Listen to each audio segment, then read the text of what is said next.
In Part 7 of the Oauth2 series, we are going to implement a BCrypt password encoder.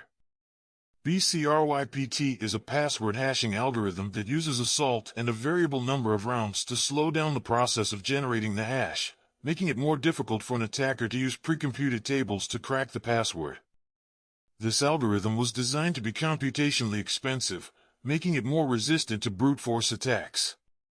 The recommended number of rounds is 12, which is considered to be a balance between security and performance.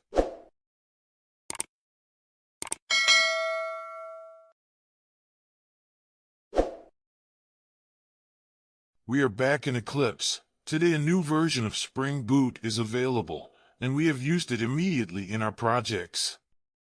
In the Maven POM XML file, we have updated the version of Spring Boot Starter to version 3.0.2.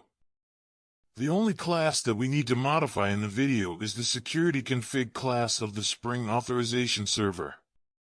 We have replaced the Oauth password encoder with a BCryptPasswordEncoder. This is then immediately used in the user details service and the registered client repository. We have modified the passwords in both methods.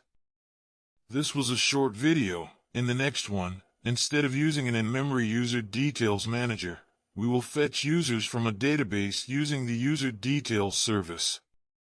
Thanks for following along.